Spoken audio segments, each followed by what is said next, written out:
नमस्ते फ्रेंड्स, स्वागत है आपको फिर से मेरे YouTube चैनल पे। अभी हम लोग चर्चा करेंगे आर्टिकल 370 जो 2019 में जम्मू कश्मीर के अंदर से ख़त्म हो गए थे। आर्टिकल 370 ख़त्म होने के साथ साथ 35A आर्टिकल जो थे उसको भी जो है वो समाप्त कर दिया गया। नरेंद्र मोदी सरकार ने जम्मू कश्मीर को जो है वो जम्मू को अलग एक यूनियन टेरिटरी घोषित कर दिए और जो कश्मीर थे उसको एक अलग यूनियन टेरिटरी घोषित करके जितने भी पावर थे वो सेंट्रल गवर्नमेंट यानी कि वो अपने हाथ में ले लिए। तो हम इसी वीडियो के माध्यम से आपको समझाने का कोशिश करेंगे कि ये जो मामला था वो सुप्रीम कोर्ट में चले गए थे। तो आखिरकार मंडे यानी कि कल जो है वो सुप्रीम कोर्ट का अंतिम फैसला आ गया 370 के ऊपर। तो आप इस वीडियो में बने रहें, हम आपको आसान भाषा में बताने का कोशिश करेंगे कि सुप्रीम कोर्ट का कल का क्या फैसला रहा था। देखिए, आर्टिकल 370 और 35A जो हटाए गए थे तो कुछ कश्मीरी लोग जो है वो सुप्रीम कोर्ट में एक पिटीशन डाले और उस पिटीशन में कश्मीरी लोगों का ये कहना था कि जो 370 हटाए गए हैं उसको वापस से कश्मीर में बहाल किया जाए। सुप्रीम कोर्ट ये आदेश दे कि 370 फिर से कश्मीर में जो है वो लागू किया जाए। और इस पिटीशन की सुनवाई इसी साल अगस्त महीने से शुरू हो गई थी, जिसकी अंतिम फैसला जो है वो कल यानी कि सोमवार को आया।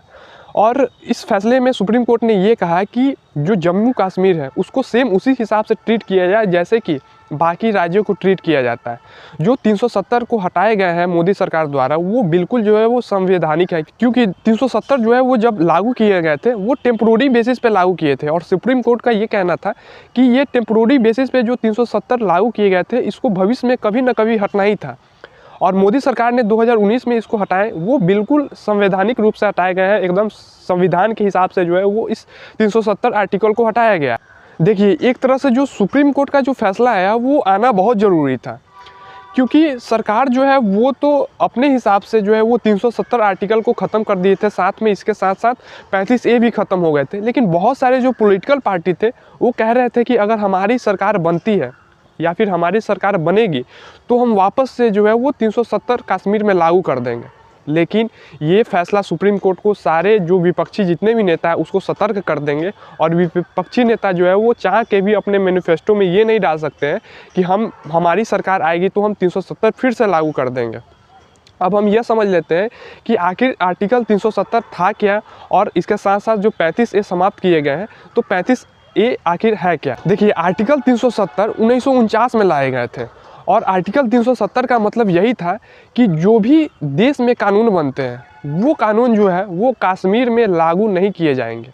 संविधान जो यहाँ पे बने थे वो संविधान जो है वो कश्मीर में लागू नहीं होते थे। जितने भी नया कानून यहाँ के राज्यसभा लोकसभा से पारित होते थे वो जम्मू कश्मीर में लागू नहीं किए जाते थे। जम्मू कश्मीर का एक अलग कानून होता था, वहाँ से जो कानून पास होती थी वही कानून जो है वो जम्मू कश्मीर में लागू होती थी।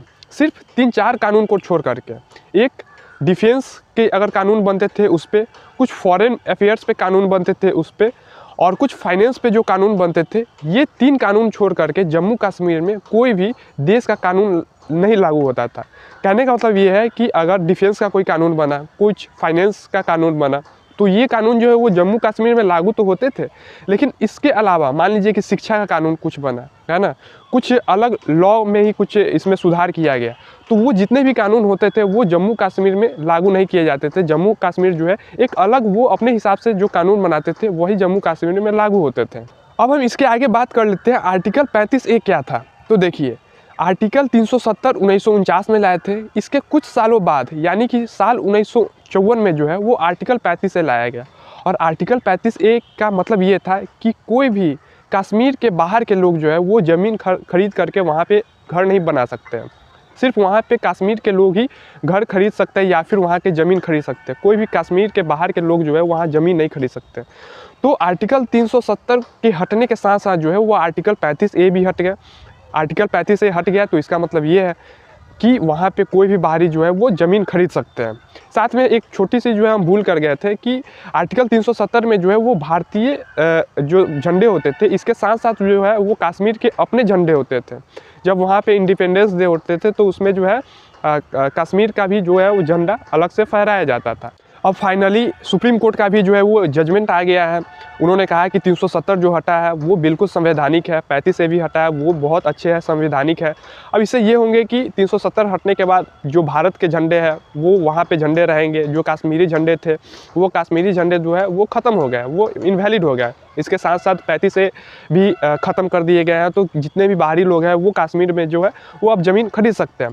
साथ में सुप्रीम कोर्ट ने ये भी कहा है कि आप जो है जो यूनियन टेरिटरी जम्मू को अलग और कश्मीर को अलग घोषित किए हुए हैं, तो इसको आप काम कीजिए कि स्टेट में कन्वर्ट कर दीजिए, एक जम्मू कश्मीर को जो है वो राज्य बना दीजिए। और साथ में आप एक काम जल्दी से जल्दी पूरा कीजिए, वो ये है कि अगले साल सितंबर 30 तक, यानी कि 30 सितंबर तक जो है वहाँ के लेजिस्लेटिव जो है वो इलेक्शन चुनाव करवा दिए जाए। कहाँ? जम्मू और कश्मीर में। अब हम अंत में एक छोटी सी आपसे एक रिक्वेस्ट करेंगे कि यह वीडियो आपको बताने के लिए बनाए थे या फिर समझाने के लिए बताए थे। यह वीडियो आपको कैसे लगी आप कमेंट बॉक्स में कमेंट करके रिप्लाई देने की कोशिश ज़रूर करेंगे। धन्यवाद।